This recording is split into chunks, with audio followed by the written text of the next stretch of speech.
All right, welcome. In this video, we're going to focus on the tax workflow. And the first thing that happens is you have to choose your tax strategy. This is kind of a one-time setup thing. And of course, as mentioned, we support FIFO, first in, first out, last in, first out, LIFO, cost average, a specific identification.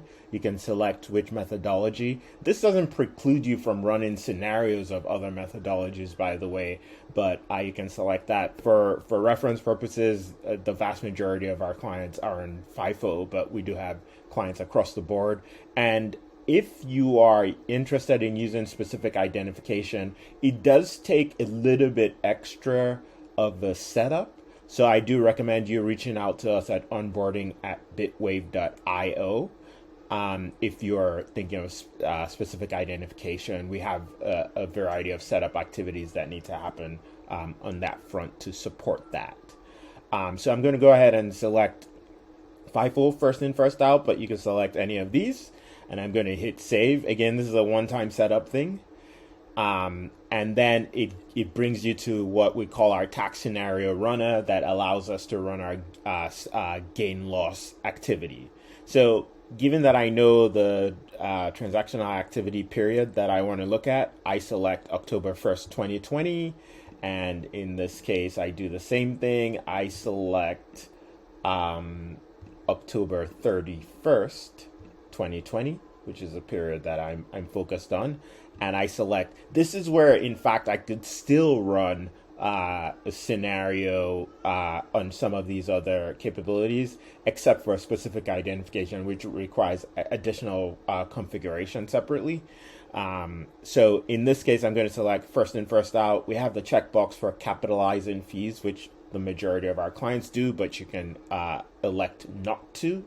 And we click run the scenario, and that processes, and voila, it has produced the report. So a couple of things at the summary level here. First of all, you can download this as a CSV, but second of all, here's the summary level information. So this is the unrealized gain. It looks like I'm a gain because it's green. Unrealized short-term gain, which represents less than 1 year. Apologies, that's realized short-term gain, less than 1 year, and then realized long-term gain is 0.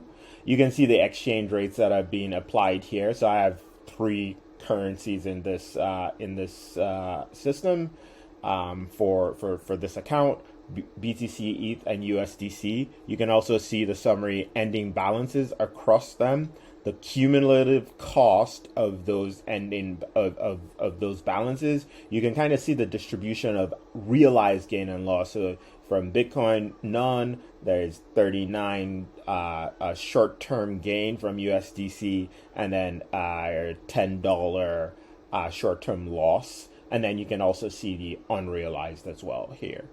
Now, flowing down to this screen, you can actually see kind of the detailed transactions as they have flowed through the process.